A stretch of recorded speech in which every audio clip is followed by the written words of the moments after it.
Leo tunafunga, na najua hapa hatuko peke yetu, wapo pia wanaochukua ripoti kwa ajili ya kupeleka mbele za Mungu wetu, wako kila mahali hapa, lakini macho ya kawaida hayawezi kuona mpaka ufunuliwe. Kwa hiyo kusanyiko la leo sio la kawaida. Wale wanaopeleka ripoti, wanaokusanya taarifa za watakatifu wako hapa. Kwa hiyo uwepo wako kaa kwa akili kubwa sana, kwamba kando yako kuna mwingine asiyeonekana. Kwa hiyo dhibiti mawazo yako yasiyofaa, ruhusu mawazo yanayofaa, kwa sababu ripoti yako inachunguzwa na kuchukuliwa. Kaa katika hali ya maombi ndani yako kama ulivyoelekezwa, huku ukimsihi Roho Mtakatifu afanye kitu basi kwenye maisha yako. Wengine kwenye miili yao wana changamoto. Tamani kusanyiko hili likawe kusanyiko lenye manufaa kwenye mwili wako huo wenye changamoto, kwa sababu kuna watu wanasikiliza na kuna watu wanategemea wasikie ni nini nimezungumza siku ya leo, ambao wamekuwa wakitufuatilia kwa muda mrefu sana duniani kote. Leo tunafunga hesabu kama nilivyosema, lakini tarehe 4 tutakuwa tunafungua tena hesabu nyingine ya mwaka na mwezi. Kwa Jumapili inayokuja itakuwa ni ya muhimu sana kuliko Jumapili zote zitakazoendelea hapo katikati. Nataka niseme haya, tarehe 1 huwa tunakuwa na kusanyiko. Mara nyingi huwa tunakusanyika kwa ajili ya kumshukuru Mungu wa mbinguni kwa kutufikisha hapa, ambayo itakuwa ni siku ya ibada zetu, siku ya Alhamisi. Haleluya, amen.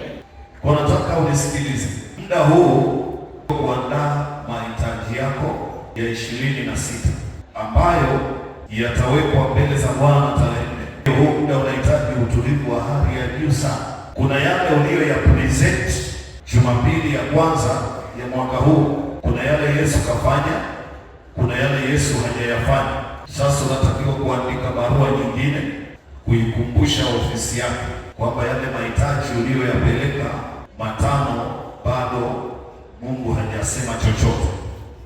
Hiyo ni sehemu ya heshima. Kuna mambo mawili. Kwa hiyo unapoandika, jambo la kwanza, uwe na akili timamu. Haleluya. Uwe umetulia, yani uwe na utulivu fulani. Usiandike ukiwa hujatulia. Nimeona watu wengi siku hiyo ndo anachana karatasi, anaungaunga. Huo sio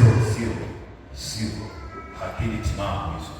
Kwa unapoandaa, hakikisha umetulia na unapitia tena mara 2 mara 3. Lazima pia ujifunze kuandika neno moja linalobeba mambo. Kwenye kile unachoandika hayahitajiki maelezo. Najua kwa sababu mimi huwa ninakaa na hayo mahitaji na kuyasoma na kuyaombea. Na kama uko na familia, mnaweza mkakubaliana, mkakaa chini, kila mtu akaandika ya kwake, kisha mnachakata ili mpate moja. Na lazima ujitahidi katika yale unayotaka kwa Bwana. Jitahidi basi kuwe na neno.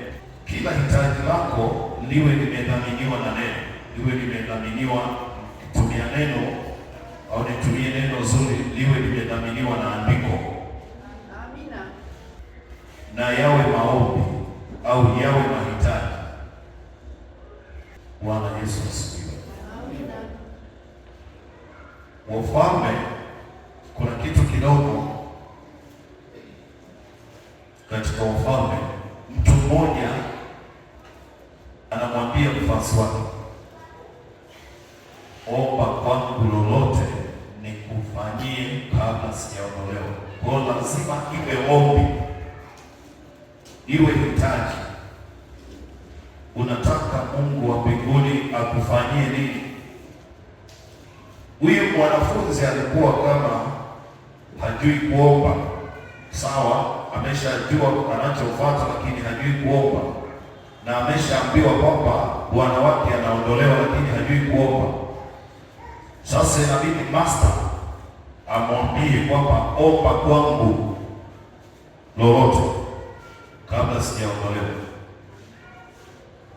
Akasema alichokuwa anataka.